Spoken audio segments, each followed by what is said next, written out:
Ito po ang aming washing machine na ginagamit namin weekly. Pero siguro mga 6 months na to sa amin. Yan. Tapos naibili ko siya ng cover na may zipper. Yan. For 79 pesos lang sa Lazada.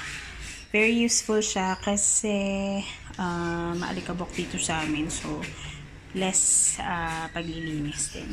Yun. Yan. So, ito siya. I think it's 7 kilograms yung capacity niya. Yan. So, ito siya. Yung bukasan niya, cover.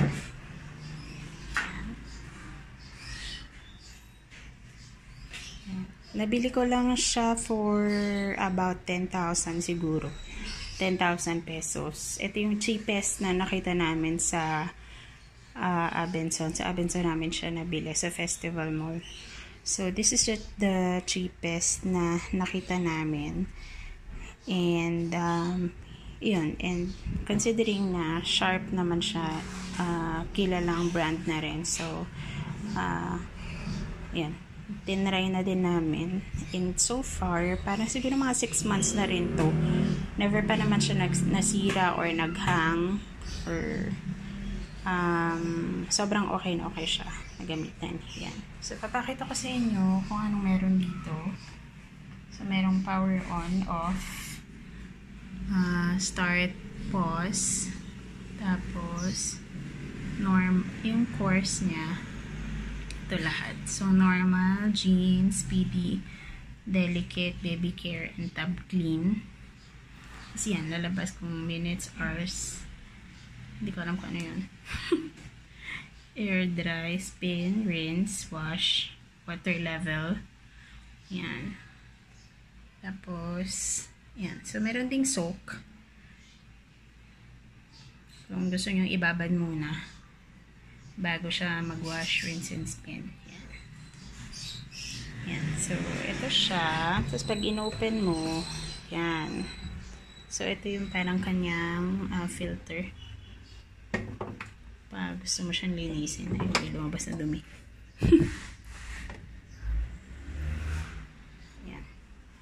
Tapos ito yung lagayan na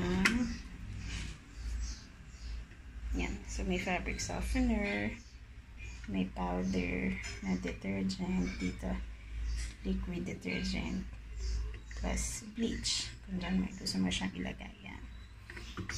So ito mo siya. Kinopen, yan. Ito mo siya lalagay.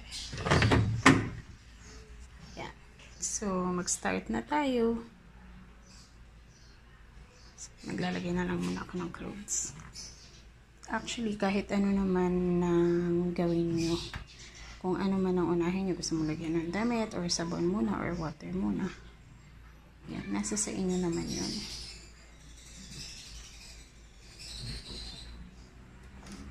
Hindi na ako nagsisegregate ng clothes namin.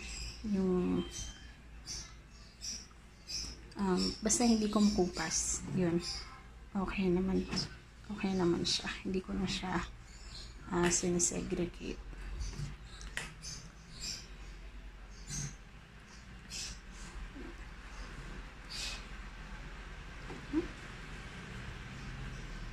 Ayan. Actually, hindi ko siya na-measure kung ilang kilos lang ba talaga itong nalalabhan ko. But, yun, tinatansya ko na lang kung ano yung nakakaya. Yan. So, siguro enough na yan. Yan. Tapos, maglalagay na ako ng detergent. Ang ginagamit ko talaga madalas powder. Kasi mas mura yun, mas tipid kumpara sa liquid. Yan. Pinupuno ko siya 3 scoops.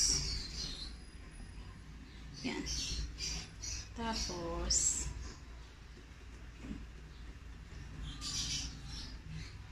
Fabcon.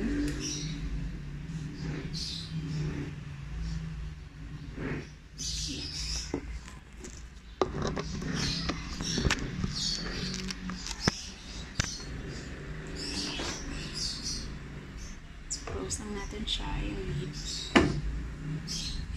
Yan. Close ko na siya. Tapos on. Tapos like ko siniselect speedy lang kasi mga damit lang naman namin to sa bahay. Ginagamit lang sa bahay, hindi sa labas. Tapos water level. Pag marami yan, tinotodo ko siya 59. And then start. So hindi lalabas yung water pag hindi nyo siya kinlose.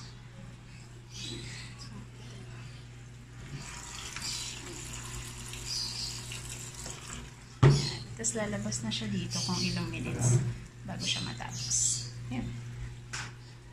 So, let's wait and see pag natapos. Ayan. So, ito na siya ngayon. Tapos na. So, nawala na yung mga ilaw. Tsaka nag-off siya automatically. So, yan. Pagbukas mo, yan. Itsura niya.